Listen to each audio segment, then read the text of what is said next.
그런데 이 구절에서 홍해의 광야길로 돌려 백성을 인도하심에 이스라엘 백성들 앞에 홍해라고 하는 거대한 장애물이 기다리고 있음을 이미 이 성경 구절에서 예고하고 있는 거죠. 이 예고가 뭘 의미하는 것 같습니까?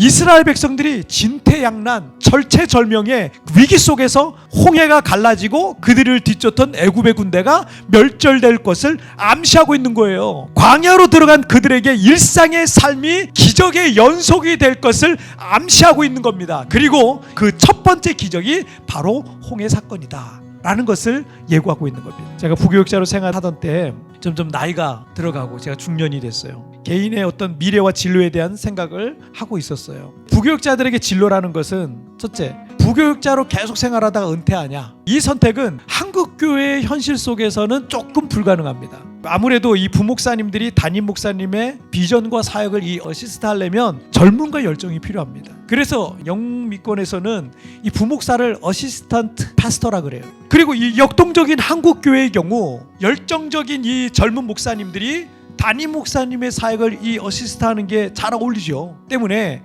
부목사로서 은퇴하는 것은 현실적이지 않은 경우가 많습니다.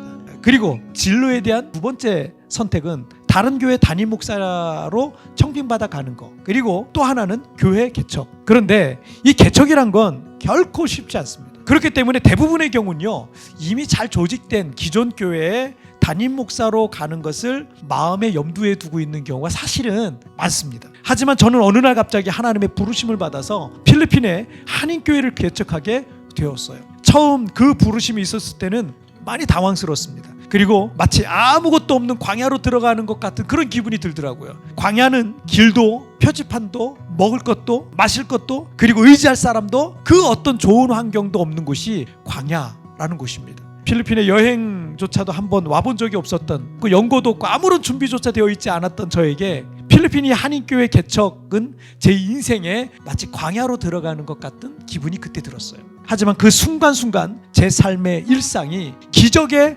연속이었음을 저는 지금도 고백하고 있어요. 어떤 사람들은 돈이면 다 해결하는 문제였는지도 모르겠어요. 어떤 능력 있는 사람들은 자신의 능력으로 그것을 해결할 수 있는 문제였는지도 몰라요. 그러나 저에게는요, 하나님이 아니시면, 주님의 도움이 아니시면 결코 해결할 수 없는 그 상황 속에서 하나님이 도와주시고 역사하셨던 일들이 개척의 과정 속에서 순간순간 경험되어지더라고요. 왜냐하면 광야는 내가 의지할 만한 어떤 것도 없고 어떤 사람도 없고 어떤 환경도 따라주지 않는 곳이기 때문입니다. 그러니 하나님을 향해 더 절박해지고 더 간절해질 수밖에 없었던 겁니다.